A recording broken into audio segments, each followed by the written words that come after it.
Welcome, one and all, to the Draft Savages NFL Draft Podcast. I'm your host, Seth Cox. With me, as always, my co-host from the Bat Phone, Justis Mosqueda. Justis, how are you? Doing fine. Just got back from a 3-day Eugene trip, chilling back out in Hood River. We have a week off because OSA doesn't let us coach this week, so I'm just kind of roaming around the house trying to find things to do. And back from his West Coast vacation, Justin Higdon. Justin, how are you? It's good to be back. We're going to talk about the Big Ten tonight, so of course it's going to revolve mostly around Ohio State and their dominance. Oh, Goodbye. And Justis is hang still up on me. Justis is going to hang up. I'm hanging up the phone. Yeah, so Justis is still a little upset about the whole national championship thing, but when you look at the Big, just overall as a conference, are we done with the narrative that the SEC produces the best talent, and are we moving on to probably there's a lot of talent, not just everywhere, but especially in the Big Ten, Justis? I mean, where are these SEC quarterbacks? Where are these SEC quarterbacks that are tearing up the NFL? I think they make really good athletes. I think they probably produce the best pass rushers. I think they probably produce really good skill players. Linemen, they're pretty good too, but that's because they recruit naturally with linemen. But I don't know. It's hard for me to say that they're the best at everything. I don't think the Big Ten's. I mean, the Big Ten's thing is really just grinded out giant offensive linemen, defensive linemen. But these West Coast players, man, these West Coast players are good too. We're half decent, except for this year. Justin, when you look at Ohio State and what they've done under Urban Meyer, everybody thought last year was kind of the precursor to what would be the national title run this year, and then obviously the championship happened, and so now it's just a matter of, are they going to be able to put it together 2 years in a row, back to back? How talented is this Ohio State team from a sense of just pure draft analysis? Well, from a draft standpoint, this year's team is better than last year's team if we're talking about prospects. Ohio State's been able to, and all kidding aside, it's not the Big Ten that's making a comeback, but what's happened is Ohio State has been able to recruit SEC-style athletes. And then they've also been able to develop, at least for Urban Meyer's system purposes, 3 quarterbacks who can win games. So we'll talk about this in a sec, but they're going to have a 2-man competition at quarterback. But they've recruited these SEC athletes, guys that were, Jim Tressel was getting Ohio guys, but he wasn't getting these guys from all over the country like Urban Meyer's been able to do. And, they have a very deep team. Last year, a lot of the best players on that championship team were freshmen, redshirt freshmen, sophomores. Now, a lot of those guys are coming draft eligible, so we didn't see a ton of high early picks for Ohio State last year. Some guys just got pushed up, like Devin Smith gets pushed up into the second round just because he's on that team. But in reality, this year's team is more athletic, bigger, stronger. These young guys are becoming juniors and seniors now, so it's time. We're going to see a really deep draft class, and they could challenge their own record for most players drafted in a single year. I hate you guys so much, man. You guys won the championship in a rebuilding year. That's not even... Man, Urban needs to get sick again. When you look at... Let's start away from the quarterbacks, and we'll wrap it up with the quarterbacks. When you look at Joey Bosa, Justis has compared him to Cam Jordan, I believe it was. Yep, right? And AP was in the group chat yesterday talking about, I was watching Bosa a little bit, and I thought he was like Cam Jordan. I was like, I wrote that piece in May. Cool. We're running with that comparison then. And, so Cam's a dynamic player, obviously, now.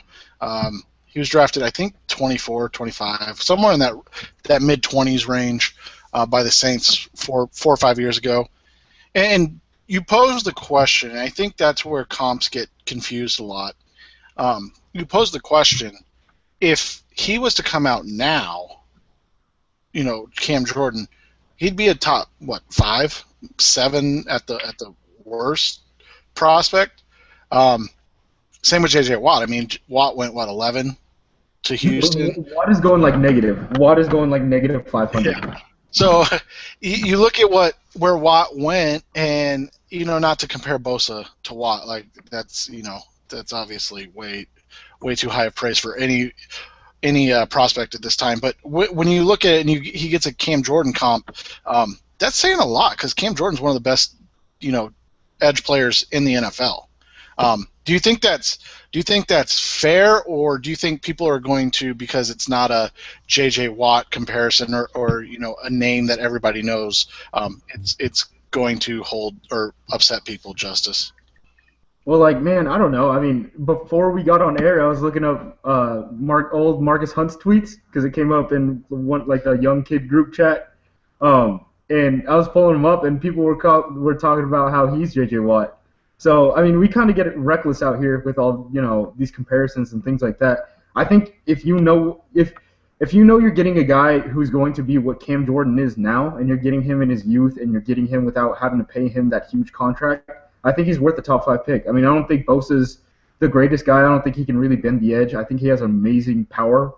I think he's probably going to do great jumps, but I'm not sure that, his 3-cone and his, short shuttle are going to be, amazing or anything like that. I don't think he's going to be a crazy overall athlete like J.J. Watt was, but I think as a linear athlete, he's going to be great, and he does enough that'll scare you enough on the edge, and if you overset, he's going to just destroy you inside. So to me, I mean, Bosa easily a top 5 pick if we're projecting going into next year. When you look at Ezekiel, Elliott, Justin, a lot of people are on the Elliott train. Then I see the SEC guys that are more on the Derrick Henry train. Is it just a matter of style preference at this point, Justin, or is Elliott the guy in your eyes? Well, we talked about this before, but you look at archetypal type players. Elliott's the archetypal running back. He's 5'11", 6 feet, 225 pounds. And he's one of the fastest, if not the fastest guy on that Ohio State team. So you're going to see him run a 4.40 at 225 pounds. On the flip side, with Henry, I've actually seen people like Jim Coburn, who does a lot of metric work, say that Derrick Henry's a better space player. And we're talking about a 6'3", 240-pound running back. And I'm not saying he's better than Elliott in space. He just is saying that Henry is a space running back, not what you would expect, maybe the power that you expect of a 240-pound guy. I've watched a little bit of Henry. I've seen a lot of Elliott. The interesting thing about Ezekiel Elliott is by the end of the season, there were people talking about him as a sophomore possibly being the top running back if he had been eligible this past year. And really, if you look at the numbers he put up heading into into the playoffs, into the Big Ten championship, into the playoffs, he had about 1,200 rushing yards, and he had about 1,200 rushing yards. I don't even think he was first team Big Ten. Of course, they had Gordon and Abdullah clogging up those first teams, but Elliott really came to prominence in that playoff run because they had to lean on him. They had Cardale Jones running about 4 or 5 pass plays really effectively, but he wasn't really open in the playbook. And Elliott was just running guys over and running through guys and averaging 9 yards a carry and piling up almost 700 yards in those 3 games. So when you combine the size, the fact that he's got a low center of gravity, power to finish runs, and just the breakaway speed, he's a home run hitter. He's pretty solid receiver. He's going to have a huge year, but it doesn't necessarily mean he's going to have more yards this year. You might see Ohio State up in games late and then go into some of these younger guys that have backing him up. He's got Briante Dunn backing him up. I think he's actually a senior, but then they have a freshman, Mike Weber. So they're going to try and get those guys playing time when they can. And Elliott, they're going to try and save for the big games. But I think he's the clear-cut number one back in the country going into the season. And he just scored on Oregon again. So when you look at the offensive line, have you had a chance to watch much of the offensive line, Justice? I've seen Decker. Okay, that's who I was going to bring up. So good. Is Decker going to be OT1 this year, or like senior? Yeah. Okay. I need to look. Hold up. Let me pull up a list. Because I know that there's better players off the top of my head who are younger. I know like Conklin and the kid out at Notre Dame whose name is slipping me right now because I'm an idiot. Ronnie Stanley. Yep, Stanley. I know those guys are better, but I mean Decker kind of. I mean Justin could probably talk about him better, but Decker to me kind of looked like a guy who looks like a second-round offensive lineman. You know what I mean? Like he's good, not great. You might be able to kind of like plug and play him as kind of a hybrid right tackle guard type guy. Yeah, I think that's fair. I think it was Tony Pauline kind of later in the year who started talking about Decker as a potential top 50 pick, and I think people were probably projecting him as a right tackle. And like you said, possibly moving to guard, kind of like their last left tackle, Jack Mewhort. But I think Decker's a better overall prospect than Mewhort. He moves a little bit better, but you look at that whole line is going to be their strength is going to be the run blocking, and no matter who you draft from that line, they're going to need work and pass protection. Decker's no exception. I think he's going to be very strong early on run blocking. He can stay low, he can drive block, he can turn guys outside and create those lanes. But he's gonna need some work on the footwork and just kind of the nuances of pass protecting. And the way Ohio State's offense is, they don't have to. We're not talking a lot of 5 and 7 step. We're not talking pro style type drops. So he's gonna need some work on that. I think he can do it. I don't think he's gonna be offensive tackle number one. I mean, certainly not ahead of those underclass guys. He might be. He's probably a guy who can work his way into the back end of the first round, though, because we see how offensive tackles get pushed up in the first round every year. Ending on the offensive side of the ball, easy enough for me to say. Outside of the quarterback, which we'll discuss in a little bit, Pat Elflin. What are your thoughts on him? Is he going to come out this year? I mean, is this going to be one of those things at Ohio State where they start losing maybe guys that are day 2, day 3 guys early because they play at Ohio State, they're going to win a lot, and then they're just going to go on? I think we'll see a couple guys leave early. Elfline would be a surprise to me, but he was a player who was kind of forced into action early as a redshirt freshman. And I believe a redshirt freshman, might have been a true, but he kind of came in early because he had to play, and then he kind of just cemented himself as a strong lineman. They've got other underclassmen on that line like Billy Price, and then they have a senior, Jacoby Bourne. He's a undersized center. But I don't really think these linemen are going to come out early on the offensive side of the ball. I think if you see some early entries and like kind of a spike in the early entries from Ohio State, it's going to be on the defensive side and certainly at least one of those quarterbacks. Going to the defensive side, and then we'll wrap this up, the Ohio State hour, because, I mean, not to be too jokey, but when you look at the big overall, I mean, what would you say? 50% of the draft talent is at Ohio State, and by draft talent, I mean right now guys that we know, guys that we're going to be watching as we head into the year. Obviously, there will be a lot of guys that make names for themselves as we go along, but it's early and it's kind of prep work time, and the names are obviously going to be from Ohio State at this point, outside of a couple of Michigan State guys. Justice's favorite pass rusher at Rutgers, and then a couple other guys. So, but head over to the defense real quick for Ohio State. Adolphus Washington and Darren Lee. Anybody else that we really need to know about, Justin? Vaughn Bell, the safety, really came on strong toward the end of the season. I think he ended the year with 6 interceptions, and including a couple big ones down the stretch in some of those playoff games. So Vaughn Bell was a 5-star recruit. He's got good size, good speed. He can cover, he can tackle. He really did. I was really impressed watching those playoffs back at how solid of a tackler he was.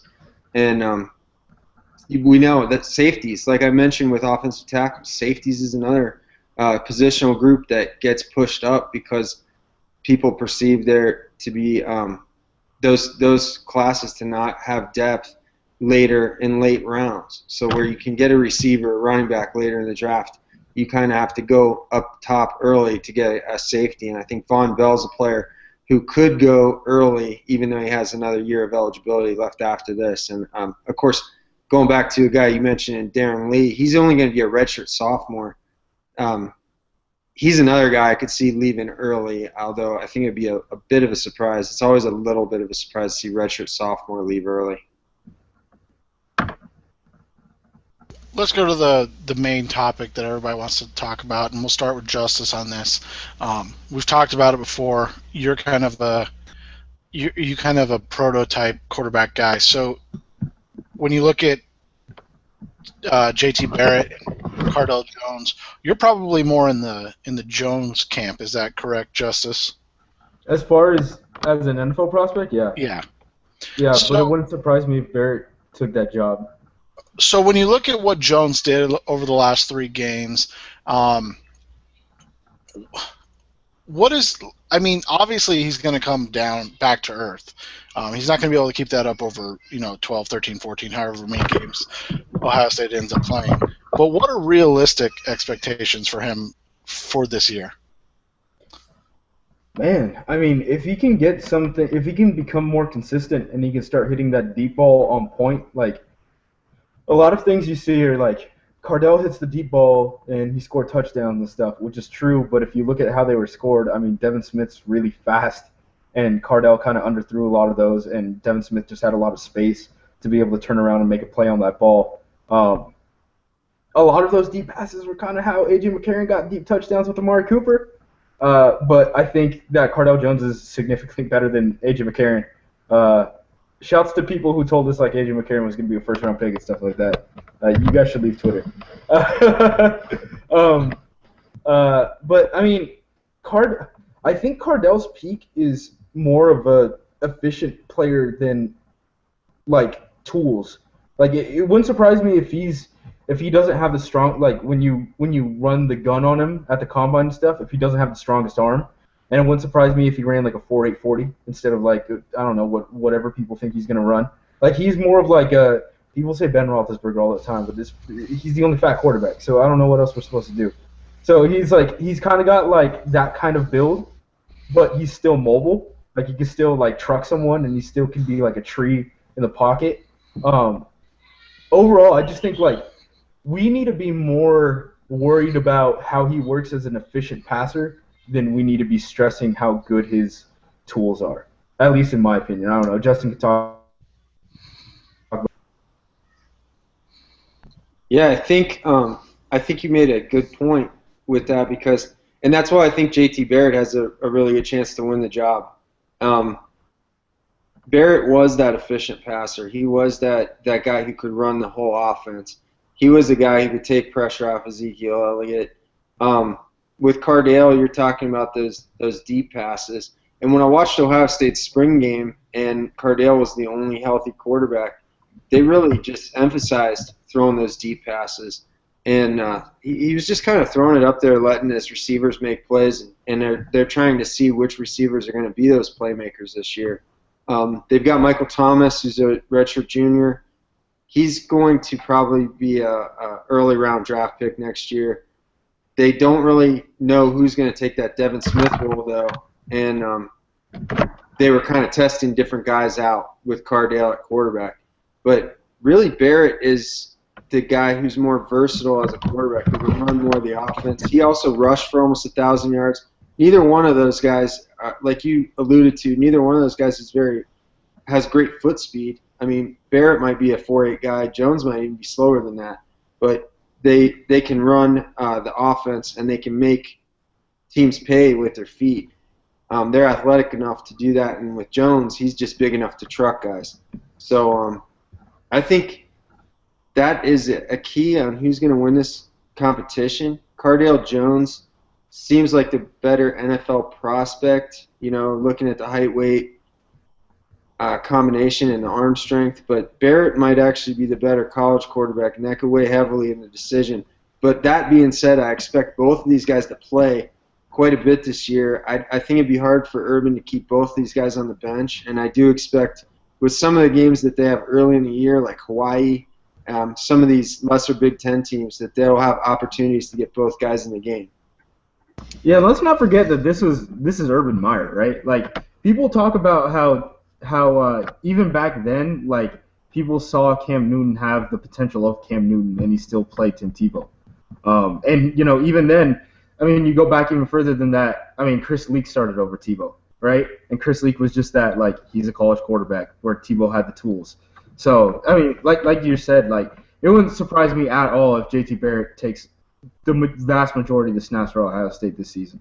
I think it's important to note, too, that Barrett was Urban Meyer's first quarterback recruit to get playing time. Cardale Jones still a holdover from the previous recruiting group, and as is Braxton Miller. And we'd be remiss not to talk about Braxton Miller here. There were people who still insisted up until a couple weeks ago that Miller was the most talented quarterback. And I know Justice and I both liked Miller as a quarterback prospect, heading into last year before the shoulder got shredded. Now Miller is apparently moving to receiver, and I'm keeping my eye on this because he's been working at receiver supposedly under the table since February, and he has they say he has 4.3, 4.4 speed. Could Braxton Miller be the guy that takes that Devin Smith role in this offense? It'll be interesting to see how they use him.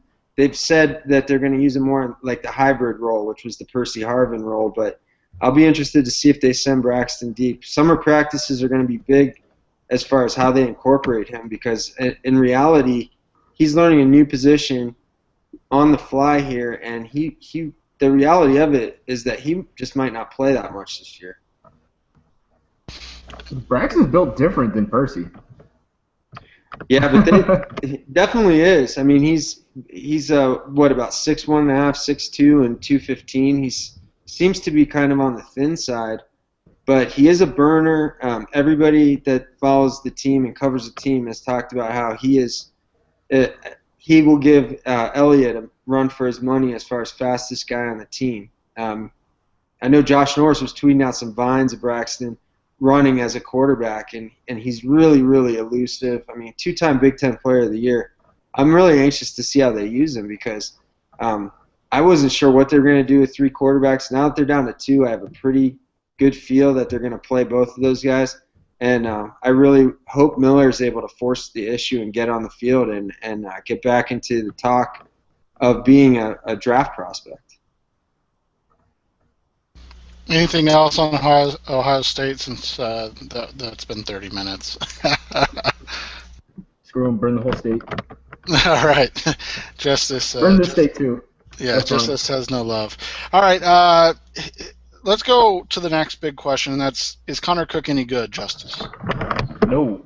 Okay, well, that was quick. Justin, do you have an opinion on Connor Cook? Is he any good? I want to like Connor Cook because whenever somebody gets a ton of preseason hate, I want to, kind of comb through it and make sure that I have a measured take on it. I think Connor Cook is all right. I mean, my main problem with Cook is his accuracy, and that's one of the biggest things about being an early round quarterback, is you got to be accurate. The thing about Cook and that offense, they take more downfield shots than maybe some of these other guys that we're going to talk about do, but the reality is he's not very accurate with those downfield shots, and I know that a lot of analysts, a lot of trusted guys have problems with the way he connects with his receivers, especially on the move when the pocket's closing. I mean, some of that stuff you can say about almost any quarterback, but the thing about Cook is he's an intelligent guy. He runs the offense pretty efficiently for what they want him to do. By all accounts, very coachable. These are the things we say about quarterbacks who he's going to be one of those guys who gets we're going to determine that he's a mid-round guy, and then by January we're going to start hearing about how scouts like him as a first-round guy, and then we're going to argue about that for 3 months. Woo! Sean Mannion got drafted, so you never know, man. Yeah, in the third round too. So here's my question, and if a listener has the answer, please send it to us. But has a quarterback ever improved like his accuracy from college to the NFL? Meaning like both Cook and then Hackenberg are like sub 60% passers in terms of completion percentage. That usually doesn't go up, right, when you go to the NFL. So I think Eli Manning did, but Eli's only really good when he gets to the playoffs. So I don't know. What are your thoughts? Like, is this going to be the argument? Is this going to be this year's Sean Mannion? And I'm trying to think 2 years ago. Hell, even Blake Bortles. Tom Savage. Yeah, Tom Savage. I think Cook's better than Savage and Mannion. I mean, I'll say that much. I think he's kind of like Bortles if Bortles had a lesser arm and if he didn't have Bortles' feet at all. Because that's the one thing you could hang on Bortles is like, oh, he's giant and he can like kind of move around and he's fine with like moving around. Cook is kind of like you're gonna have to play him in the pocket and he doesn't really do anything well. And I'm like, oh, okay, well, I'm also the big third down guy, right? Where I'm like, tools will help you on third down because you're gonna mess up at some point. You can only stay on script for so long. Now, if Michigan State goes and wins 10, 11 games this year too, we're gonna hear the quarterback wins argument with Cook too, because he's 23-3 as a starter, or I should say the team's 23-3 with him as a starter. They've won some big games with them at the helm. You know, a couple years ago they beat Ohio State in the Big Ten championship game with Cook playing. So it'll be interesting. You know, he also beat Baylor last year, and Baylor up to the bitter end was arguing that they should have been in the playoffs. It's going to be interesting. He's lost his go-to guy, Tony Lippett, and he's lost his starting running back, Jeremy Langford. So I think those were two things I mentioned last year as reasons why I thought he might declare, and he ends up coming back. So now he's got to find a new go-to guy, and they're going to have a new starting running back. So those two things are going to challenge him. It'll be interesting. You know, his accuracy with Hackenberg. You know, he's a sophomore. And there's still time, I think. Youth is still on his side. Cook is a redshirt senior. So what you see, I think, is what you get. I don't know that you're going to see a huge jump out of him this year. Jack Conklin, is that going to be the first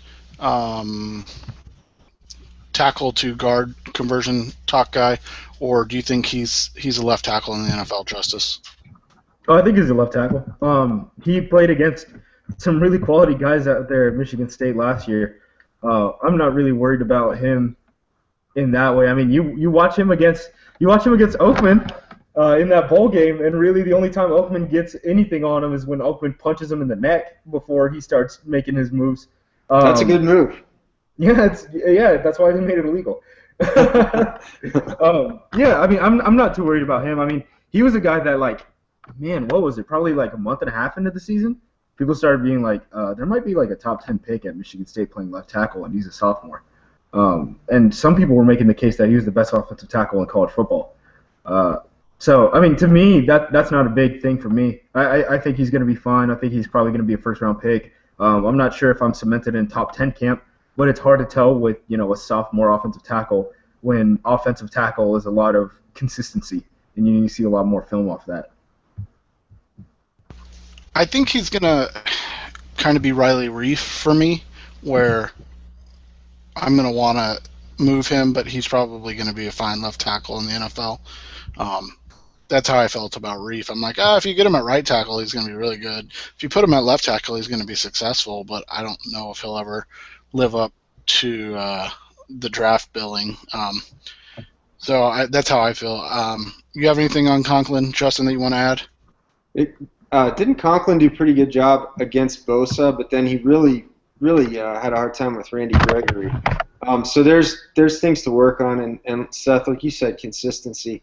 I just wanted to tell the quick Conklin recruiting story. Jack Conklin was not heavily recruited. In fact, he wasn't recruited by any of the he's a no-star rivals player out of high school, and he had been sending videos of himself I believe it was videos of himself water skiing to Big Ten coaches, including Ron Zook, who was at Illinois at the time, and the idea there being to show that he's light on his feet for a big man.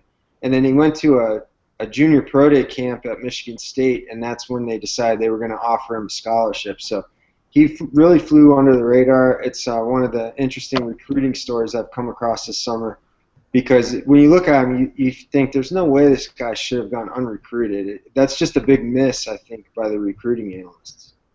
And you're talking about him struggling against Randy Gregory. I'm not sure how much that matters when Eric Flowers got his lunch eaten by Randy Gregory and went top 10. So right. Yeah, the NFL's stupid. But Gregory's a second, like late second round pick. So yeah. Shalik Calhoun on the defensive side of the ball. I know the three of us weren't really fans last year, so I'm not sure how much is going to change this year. I feel like people want him to be a pass rusher, and he's just not. It's not that he's a bad pass rusher, but I just don't feel like he's that dominant pass rusher that people want him to be. Because he gets sacked. Like, he puts up production, but, I mean, y'all know about this. I was on that Marcus Rush bandwagon, because Marcus Rush created a lot of pressure, which Shalik Calhoun then ended up cleaning up. And that's how a lot of people ended up getting caught up when Clowney was at South Carolina. You guys remember how many people love, what's his name? Devin Taylor? Quarles, whatever his name Oh, is? Kelsey Quarles, yeah. Yeah, all those guys. I mean, Clowney cleanup gang was like, man, they were getting paid. All those guys left early because they all put up numbers and stuff because Clowney wasn't putting up those numbers. I think with him gone, with Rush gone, it's going to be interesting to see how Calhoun does because, I mean, he's just kind of long. Like, that's really it for me. He's not really athletic. He doesn't really win in any sort of way. He's just kind of 6'5". He's an effort guy. He's one of those effort pass rushers that we talked about last year when we were talking about Nate Orchard, except he doesn't have the production. You know, Orchard was a guy who racked up all his production at in his senior year, and I think they're kind of built similarly. The motor's there. Is he going to test really well? I'm not really sure that he will. So I still see people slotting him in the first round. The other thing about Calhoun is not only do I not expect that he'll test very well, he'll test to me like a late day two pick, and but he's going to be 24 years old by the time his rookie season rolls around. So that's another thing. I think people thought he would declare, much like a guy you mentioned in Sean Oakman, because he was on the old side as a redshirt junior. Calhoun was frustrated with his production last year, with the way he played, came back. He's trying to have a big senior year, but even if he does, he's going to be on the old side. So what you're saying is the Cardinals are going to draft him in the first round. Or the Browns in the third. Yeah. Or second, I'm sorry. Yeah. Anybody else at Michigan State tickle your guys' fancy? Hold up, one quick thing on Shalik Calhoun. So NFL Draft Scout's pretty good at putting up fairly accurate 40-time projections. They have him currently listed at a 4.78. Nate Orchard ran a 4.8. So There we go. That's pretty much him athletically. I mean, that's kind of the game right there. The comp stands. All right, so we got Joey Bosa as Cam Jordan and Shalik Calhoun as Nate Orchard. I like that so far. Do you guys want to? I mean, how deep do you want to go into this Penn State team? We got Christian Hackenberg. We got to talk about Zettel because he tackled the tree. Yeah, I was going to say Anthony Zettel. Let's start with Hackenberg.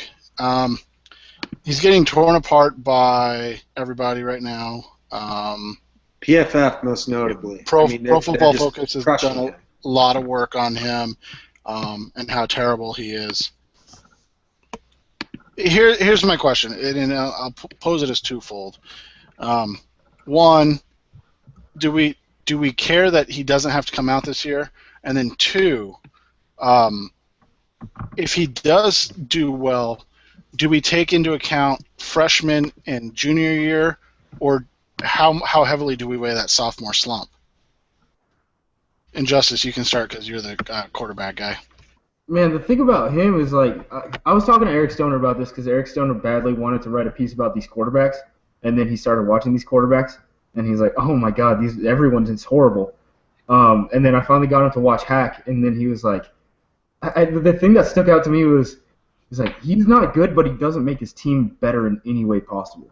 And the one game that just is burned into my head is him going against Michigan State and him just consistently throwing deep against Trey Waynes. And then he got backed up in an end zone, and he throws in the end zone against Trey Waynes, and Trey Waynes comes away with a pick.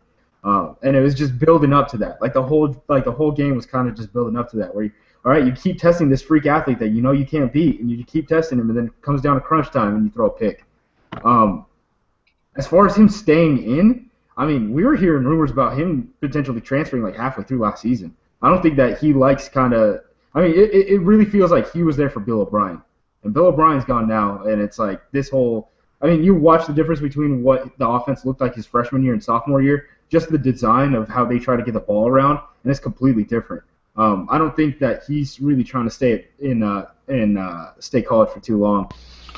So I'd kind of be shocked. He'd have to have a pretty bad year, in my opinion, for him not to leave, because at the Manning Passing Academy and stuff, and we could take this with a grain of salt, and he didn't really, he wasn't one of those guys who goes to the championship or anything on that throwing contest or anything like that. But everyone was like, he's 6'5", 235 pounds, and he's just out there with a gun, and he just looked really impressive without pads. So he kind of seems like the guy that the NFL already has their eyes on, if that makes any sense. So it's a tough case to convince me that there aren't people already whispering in this year telling them you're going to be fine when you come out. So to kind of piggyback off that, if we all see that the offense is terrible that he's in at Penn State, and we saw that he did a good job as a true freshman, 18, right? He was 18 when he was a true freshman. Right. He's still only Brian 20 this year. He's going to be 20. So do we not weigh at all the struggles? I don't know. I just always that's always my question. How do we weigh the fact that he's struggling in an offense that just doesn't look conducive to his success? Do we weigh that more and say, well, obviously he's a system quarterback, which everybody is, or do we look at his freshman year and go, okay, you put him in that offense in the NFL, maybe Bill O'Brien continues to tank so he can get that pick and get Hack in the first round, and then run his offense through. I'm just, that's my question always. Everybody's so quick to dismiss prospects, and we're guilty of it as well. But I want to understand the reasoning behind it sometimes, and so that's my question on that. I know I'm just kind of babbling, but you got anything on Hack before we get to Zettel? I think you make a good point, because he did have a coaching change to deal with. He was only 19 years old. I don't think we have to crucify the guy right now and decide that he sucks and that he, because he had a negative 20 college football focus grade. There's no doubt that he had a bad season last year, and he threw more interceptions than touchdowns. We touched on his accuracy issues. But then I thought that he played really a gutsy game against Ohio State, and driving them back at the end of the game, and then taking them into overtime in that game. The thing that I came away with Hackenberg is that he kind of seems to know the finer points of quarterbacking, but he just didn't put it together last year. And I don't know if things were, was it a confidence issue? 19-year-olds are going to have those kind of things, confidence issues, emotional issues. Not feeling comfortable with the coach. whatever the case may be, I'm willing to let this year play out. If he can show that he can fit into this offense that didn't seem to suit him last year, then I think that's going to be a plus. And then we can almost, not say throw out the sophomore year, but we can kind of consider that growing pains. And I think if he struggles again this year, then I don't think there's any reason why he would have to come out, unless, like Justice said, he just simply hates Penn State or hates the coaching staff. But even in that case, if he's far along enough in his work, he could try and transfer to kind of resuscitate the draft stock. So I'm not really ready to put the nail in Hackenberg's coffin yet. Look, and this is one other thing too. I mean, when we talk about looking at like younger tape and kind of rationalizing all of that and seeing big picture, didn't we do this last year? Like, didn't we do this last year with Jameis? Yeah, I mean, and how often are we going back to freshman tape or sophomore tape unless you know, it's a situation like Jameis where he kind of takes a step back the following year after a huge season.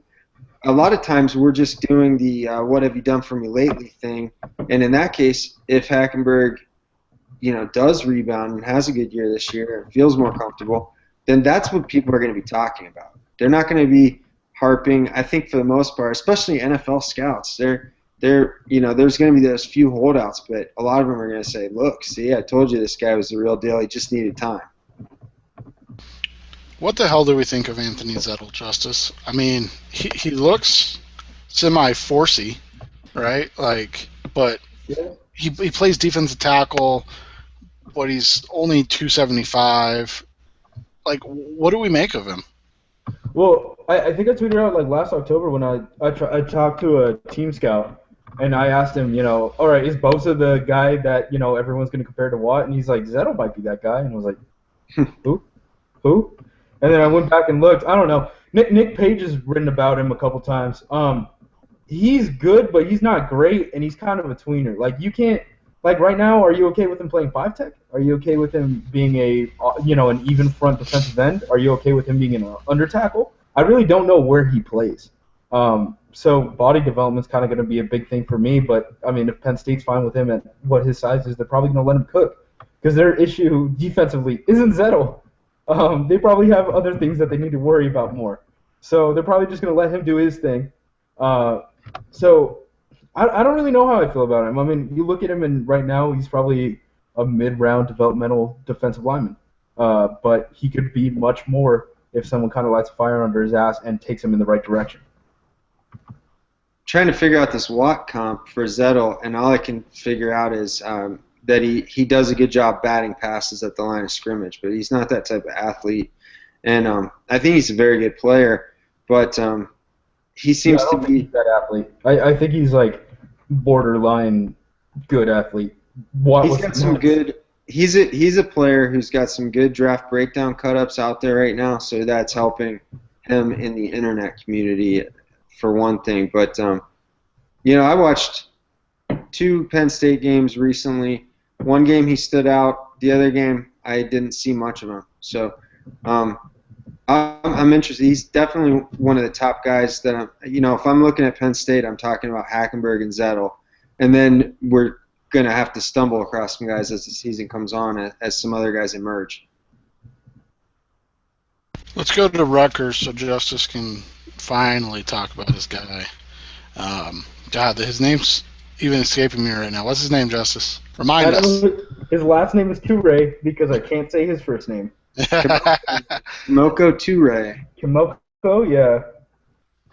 When you look at what he's going to do, where does he kind of fit? You know, like what can he be as a prospect, Justice? Man, he can be a lot of things. He's a freak, man. He hasn't really even started. So basically the story on him is he kind of picked up football as a senior in New Jersey, and his only real major scholarship was Rutgers. So he went to Rutgers, redshirted, and last year he was kind of a rotational defensive end. And even at that, he blocked something. I think he got 8 sacks and he like blocked like 5 kicks or something. Like he's putting up wild production on special teams, and just rotational roles. And you watch how he gets sacks and he earns them. I mean, he earns pressure. It's not it's weird because so we as Americans kind of like to put our values into sports, and we like to think that the good guys win and things like that. So we put a lot of emphasis as viewers on like gritty effort, those type of guys, right? To raise a freak, man, like he's gonna blow past some of these Big Ten offensive tackles next year, and people are gonna like freak out, and he might be an All-American. And so he's a redshirt sophomore, but like as a redshirt sophomore, he might be able to declare and be a top 10 pick after only playing football for 3 years. That wouldn't surprise me at all. I knew you were going to like him. The other big name, Leonte Carroo. Justin, I know you've done a little work on him. What are your thoughts? Yeah, Carroo's he's like one of those guys who plays bigger than he is. You know, only 6'1", about 205, and that's listed. But he was a big play guy as a sophomore. He was picking up over 15 yards a catch. I think he had 9 touchdowns or something like that on about I think he had 28, 29 catches that year. So he becomes their go-to guy. Then last year he gets over 1,000 yards on like 55 catches. So he's a big play guy, but the the fantasy crowd might not care for him too much because of his size. He's just kind of an average sized guy. Amari Cooper was around that size, and he ends up being 4th overall. I don't think Carroo is that kind of run after the catch playmaker that Amari was. But Carroo's a good player. I think he's going to ultimately be a day 2 receiver, though, because I don't. There were times when I was watching Rutgers and they had another receiver whose name's escaping me, but he's not draft eligible, and he was making the big catch and run plays. Carroo's got strong hands. He comes back to the ball. He fights for the ball really well. He runs well. He's going to be fine, and he's going to be a decent player and a decent prospect. But he's not a first-round receiver to me heading into the year. But, things can change. And one thing I love about this guy is he's getting so many yards per catch and so many touchdowns. And that kind of production, if he can put another big season together, he's going to, maybe change my mind. But he's got a new quarterback thrown to him, and I don't know that quarterback situation is very settled. And if you go from Gary Nova to unsettled, and it's actually ends up being worse, that's quite the accomplishment. Anybody else on this Rutgers team that you're interested in, Justice? Darius Hamilton, the defensive tackle. He's a former 5-star, played at Don Bosco, I want to say. That's like that huge school, that huge private school in New Jersey that's like national power, things like that. He kind of is undersized, and by kind of undersized, I mean he's playing in the 250s as a defensive tackle. But there's sometimes where you see him make really, really athletic plays, and I don't know if that's just because he's like a defensive end playing defensive tackle, basically, or what's going on there. But he's definitely a guy to keep an eye on. I know the guys at Optimum Scouting, I believe that they had him ranked as a top 30 senior heading into this coming draft class. Watching Rutgers because of Toure, I've been able to catch some Hamilton. He does enough that, I mean, I'm not to the point where I can give out a grade on him at all, but he does enough where my eyes are open and I'm considering him, a draftable player. And to me, I mean, anything after, really, it's just like the top 5 rounds. That's draftable to me. After that, you're kind of just picking up guys. Anybody else for you, Justin? They have a running back named Paul James, and he was off to a good start last year, but he's been really injury prone. I don't think he's going to end up being draftable, and I've even seen people say that he might not be their go-to guy. So I think we've covered the big names with Rutgers, and I'm surprised it took us that long. Let's roll through the middle of the country and let's be honest, the middle of the pack in the Big Ten. Illinois, Indiana, and Iowa. Any of the any prospects from the I schools that impress you, Justin? Well, I was watching Illinois, and their running back Josh Ferguson kind of jumped out at me. He's a really excellent receiving running back. He's had 60 catches or more in 2 years in a row. But I don't know how much of a draftable commodity he is. He's probably a guy who could be had in the late rounds or undrafted free agency. Indiana, you've got an offensive tackle named Jordan Spriggs, I believe, and he's a player that Brandon Howard, who's used to work for me back at the old NFL Draft Monsters days. It's Jason Spriggs. He just wrote about Spriggs recently, a guy who could be a riser when we talk about offensive tackles. So I'm interested to check him out. I haven't been able to catch any Indiana games right now because as much as Big Ten Network's replaying games, they're not replaying any Indiana games, and I guess there's probably a good reason for that because the only guy who really stood out for Indiana was Tevin Coleman, and he's moved on. So when you go to Iowa, they've got Drew Ott, who I think some people, a defensive lineman who I think some people thought might declare last year. He didn't. I thought he was kind of overshadowed by those other guys who left last year, who graduated. And the other guy that I'm hearing that people are telling me about, but I have not seen enough of him to make a judgment, is the safety, Jordan Lomax.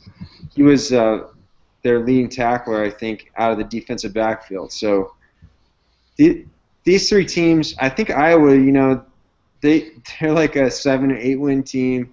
Illinois is just going to be struggling to get to 500, but they do have Wes Lunt coming back, playing quarterback from injury. Indiana's just going to have a hard time unless their quarterback, Sudfeld, can win them some games. But all these teams are kind of, middle of the pack is right. I don't expect any of the top Big Ten teams to struggle with these teams.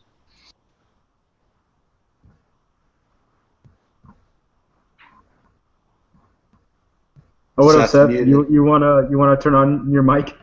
Oh, sorry. You were talking earlier, Justice, about the NFL and how they have a hard-on for specific size guys, especially at quarterback. Nate Sudfeld, is he going to get drafted? Nate Sudfeld was a guy who Dave T. Thomas, who writes for Scout.com, or I believe wrote for Scout.com, because he has since retired because he said the NFL is too worried about money now that they moved the draft from New York City to Chicago.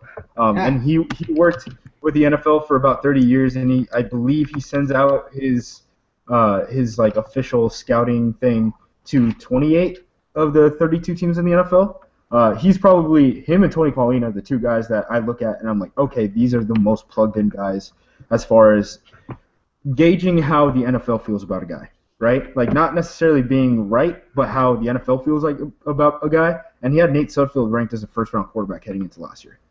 So if that tells you anything, that's what it is. I mean, the other guys from those high schools and stuff like that, I mean, you covered them. Drew Ott, Jason Spriggs from Indiana. I don't know how good Jason Spriggs actually is, but he did decent enough. There's a guy at Illinois. His name's, what's his name? It's Dwayne Smoot. He's a rotational Leo. He's very athletic.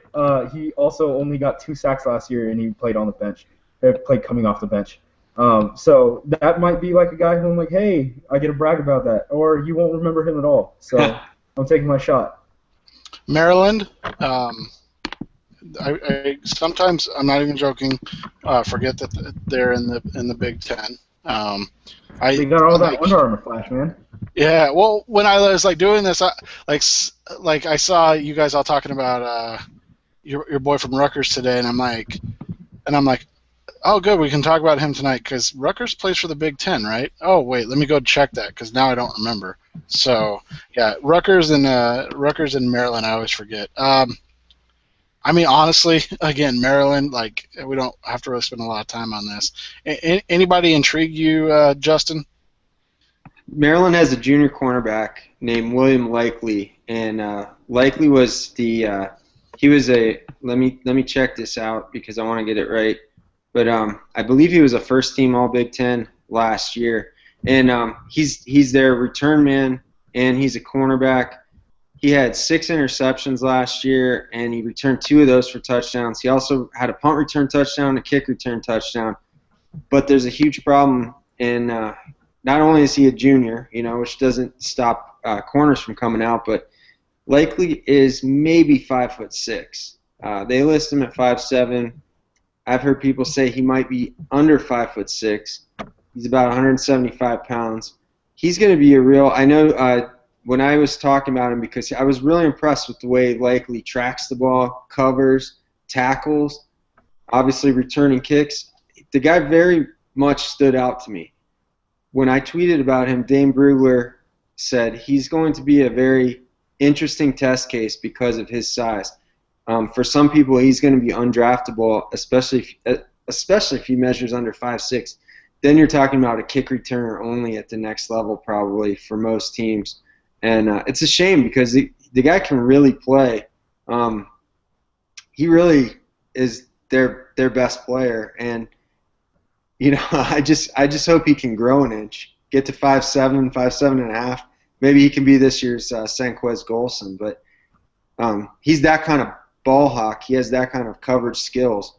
But he's just – that size is going to kill him. And I just hope he hits a growth spurt. There's just one last growth spurt.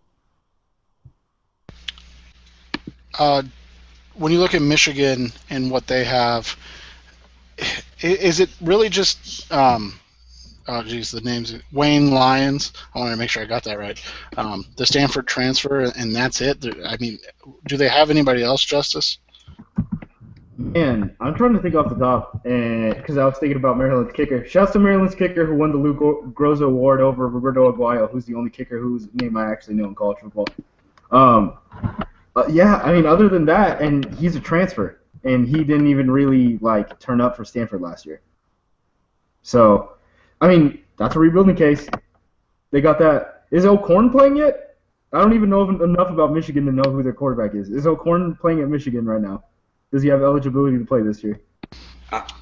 I really don't know because I've got Jake Rudock, looks like their starter. He transferred from Iowa. Right. They have been talking about him being a bridge quarterback to the freshman that they recruited this year under Harbaugh. Rudock seems to be the front runner from everything I've read.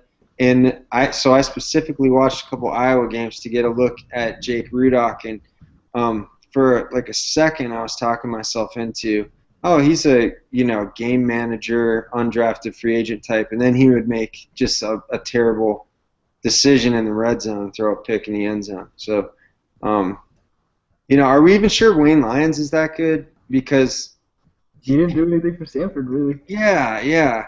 And then, one of their big Jake Butt. I know who he is. Jake Butt. But he's torn his ACL a couple years ago. He did come back from a torn ACL to at the end of 2 years ago and played last season. So coaches eat that up until the GMs read the MRI and see that the guy has arthritis. But and I wanted to talk about with Michigan, one of Brady Hoke's huge recruits was running back Derek Green, and then he, I think, broke his collarbone last year and missed most of the year. And even when he played, he was just kind of so-so. So I was going to say Blaine Countess, but apparently Blaine Countess transferred to Auburn. Yeah. So there we go. God damn, Jim Harbaugh. It's a rebuilding year, and Harbaugh better really love Michigan because he's going to have to really, get something out of these guys that I just don't think is there. I think they're a year away from competing with the big boys, at least a year away. Minnesota, staying in the cold north. The only name I know from Minnesota is Body Calhoun, and it's just because his name's Body Calhoun. I don't even really know much about him. Minnesota, you got anything, Justice? Pass. outside of Body Calhoun, anything, Justin? Well, I wanted to say our friend of the show, Ethan Hammerman, I saw him tweeting, I think last night or a couple nights ago, about Brian Body Calhoun, and he compared him. He said, "Is he this year's Kevin Johnson?" Kevin Johnson from Wake Forest ended up going in the first round. I had to think about that for like half a second because I'm pretty sure Buddy Calhoun, even though he's listed at 5'11", he looks more like 5'9" to me. So I'd be surprised if he measures 5'11", and I think Kevin Johnson was a solid 6 feet. But he is a very good player. He did have a good season. He's a JUCO transfer. Outside of that, they have another corner, Eric Murray, who might be a late-round undrafted guy. And I guess their best pass rusher is Theron Cochran, but he's really, really uninspiring to me. He's one of those guys that tries to bend the edge and falls. So he's Okay, Fowler? What's that? So he's going to get drafted 3rd overall by the Jaguars? Oh, my God. All right, so we'll just move on from that. Nebraska. You know, it's funny how these teams go through these cycles of having really, like, intriguing talent, and now, like, Nebraska, you're like, okay, who? So, what do you got on Nebraska, Justice? Collins, their defensive tackle, is good. Valentine, who's their other defensive tackle, is good. Rose, who's their linebacker, who missed last season, I believe, due to injury, he's pretty solid. People seem to be excited about this Greg McMullen guy as kind of like the guy who's going to step in as Randy Gregory's replacement as their top pass rusher. I haven't really seen that much of him. Basically, they have 2 decent defensive tackles and a linebacker who was good 2 years ago. Outside of that, I have no idea. I know their right tackle's trash. Their right tackle's Basuda. I can play right tackle for him. Alex Lewis is the other big name. Justin, left tackle. Do you have any thoughts on him? Yeah, Lewis is. I'll start out by saying he's an old prospect. He'll be a 24-year-old rookie because he was a gray shirt at Colorado. So early enrollee, but then sat out as a freshman, didn't play. He ends up getting into a fight. He and Colorado's quarterback at the time ended up beating up, I believe, a former Marine or current Marine. Get into a fight. It says Air Force Cadet. It was the Air Force Cadets. I apologize.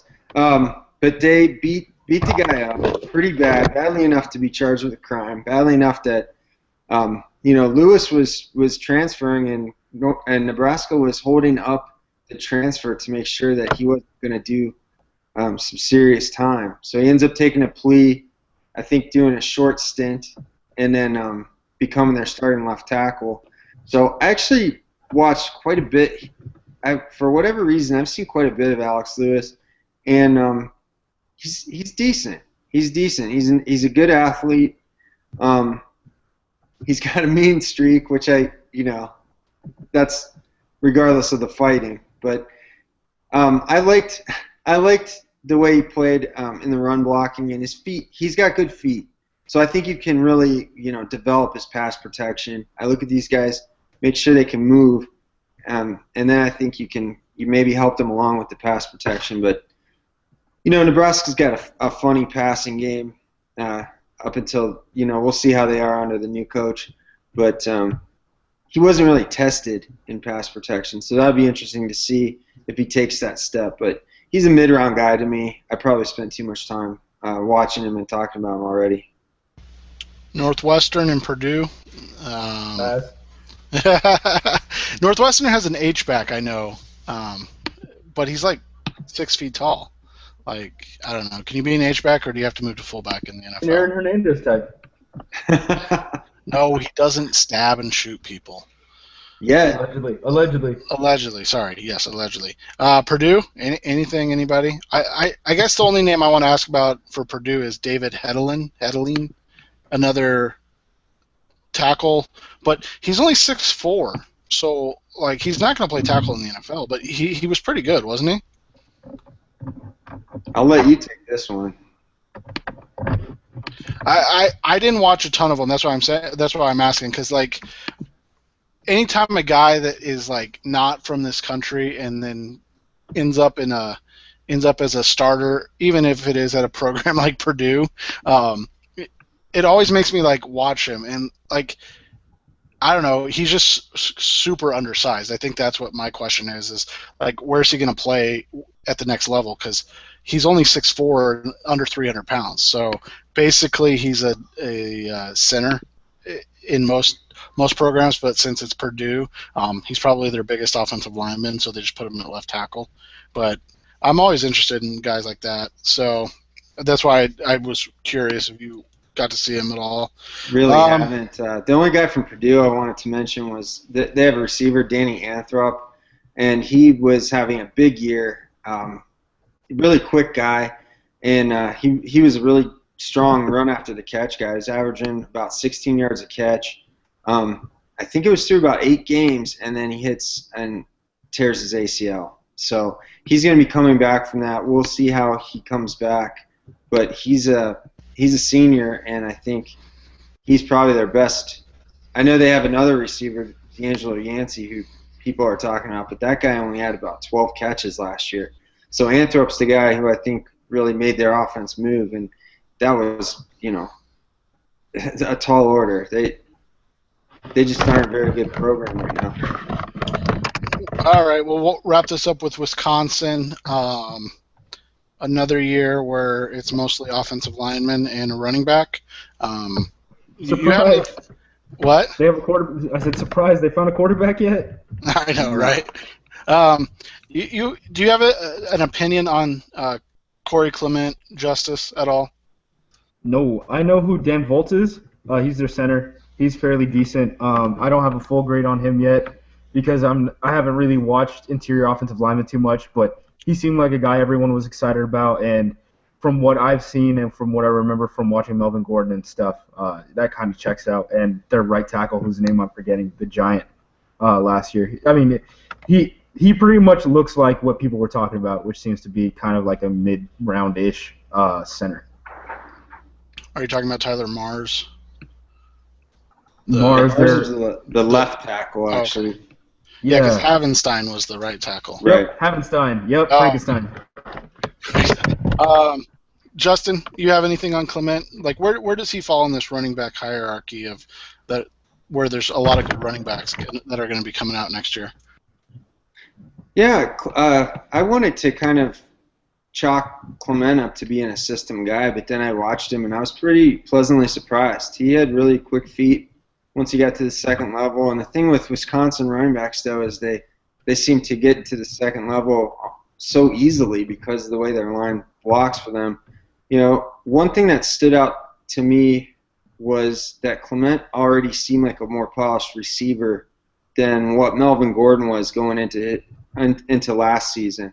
So I don't think there are going to be the same type of concerns about whether or not he can catch the ball out of the backfield. He looks comfortable doing it. He also has a nice low center of gravity as a running back. I think some people had trouble with Gordon sometimes because he came in pretty high. Now, it didn't negatively impact Gordon because he still, broke records. But I think, Clement's not going to rush for 2,500 yards. But I do think he's a guy who can rush for 1,500, 1,600, average like 6.5 a carry. And they're really going to have to lean on him because, like Justice alluded to, their quarterback situation, they're back to Joel Stave, and Joel Stave missed a good portion of he was out at the beginning of last season because of the yips. Like, I guess that's I remember that. I guess that's like what Chuck Knobloch had back in the day when he couldn't throw from second base to first base. So look, do not slander two-time Big Ten champion Joel Stave, who had 9 touchdowns and 10 interceptions last year. They're taking the other quarterback, McElroy. He's 6'6", like 230, and apparently they're going to move him to safety, where he played a couple years ago. So I like to see a giant like that playing defensive back just for fun, but I don't know if that makes you a prospect. There's a article on FoxSports.com that says, finally, QB Joel Stave is the unquestioned leader of Wisconsin, and that was produced in April. And you've got to do that. Paul Christ comes back from Pitt, and he becomes the head coach at Wisconsin. I think he's got to be biding his time, hoping that that he can recruit some quarterbacks. But I don't know. Stave played much better 2 years ago than he did last year. But their quarterback situation. The funny thing is, if you look at Wisconsin's schedule, even without a good quarterback, they're still going to probably win 11 games, right? Yeah, it's the Big Ten. I mean, they have. I looked at their schedule because somebody, friend of the show, Owen Reese. Shout out to Owen. I asked him. He's a Wisconsin guy, and I asked him, "How many games are you guys going to win?" And I guess I expected him to say 9, but he said 11. And then I thought he's kidding me. He's pulling my leg. And then I pull up the schedule and I look, and I think he's right. Oh, I don't know. The first thing I saw was Alabama Crimson Tide. I was like, oh no, and this then isn't gonna be good. Yeah. But then Miami of gets Ohio, Troy, Hawaii, Iowa, Nebraska, Purdue for homecoming, Illinois, Rutgers, Maryland. A week off before you play Northwestern, and then you finish the year against Minnesota.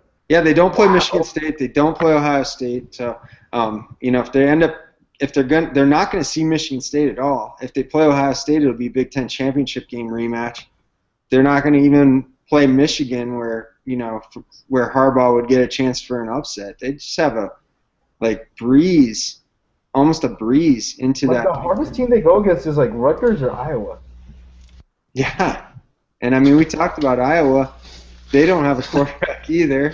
Rutgers doesn't have a quarterback either. So, when all things are, if none of these teams have quarterbacks, I'll put my money on Wisconsin's supporting cast, where they have, the running game, and they always have an overachieving defense, and they always have a big, strong offensive line. So, the Big Ten title rematch is there for them if they want it. They just, got to get past that first game healthy. Maybe, if they get beat up too badly against Alabama, they might struggle. But I think if they get through that, they've got a pretty easy path. If you had to guess how large Wisconsin's largest player was by weight, what would you guess? Both of you. Probably in the 380s. I was going to say 360. It's 332. Wow. It's a guy named Ray Ball. He's a redshirt senior, but right behind him is a true freshman at 330, John Dietzen. So we got Diet and Ball as the two heaviest guys on Wisconsin's football team. And while we're talking about the heaviest guys, the heaviest player in doing my research for this show, the heaviest player on any roster in the Big Ten was on Purdue, and he's a guard named Corey Clements. And he's a JUCO transfer, and they have him listed. Last I checked, he is listed on their roster at 6'8", 420 pounds. I think that's the most I saw of any player at any school when I've been doing my preseason prep work. God damn. The Bills that 1 year drafted that guy who was 400 pounds in like the 7th round or something. And they had pictures of him next to his running back, like running a sweep play, and it looked like he was going to eat him. I can't imagine. Cannot imagine. Anything else, guys, as we head out of here? I think we breezed past Northwestern. I did want to mention, I know Jinx Alessio, who's been on the show before, likes this guy. And it's cornerback Nick Van Hoos from Northwestern. He's a tall corner, a good guy who makes good plays on the ball. He can cover downfield. He's probably the one guy that we, of all the teams that we went through that we forgot to mention when we touched on him. But that was a player I liked watching some of these replays over the summer. So other than that, I don't really have anything else. I think, we're looking at an Ohio State-Wisconsin rematch in that Big Ten title game. Well, guys, I appreciate it. You can listen to Jinx sometimes, but he also likes Trevon Boykin. So he just likes those TCU quarterbacks. I can't even remember the guy's name. Casey Paha. Yeah, he was a huge Paha fan. So yeah, don't listen to Jinx takes on quarterbacks. Outside of that, listen to Jinx. Listen to him on Nick Van Hoos, so that guy can play. All right, guys, I appreciate you hanging out again tonight. We'll try to be back next week. Maybe we'll dive into the SEC, maybe the ACC. I don't know. We'll figure it out. But we'll be back next week. Thanks for listening. Check us out on iTunes and give us a rating and give us a follow, guys. Appreciate it. Thanks, guys.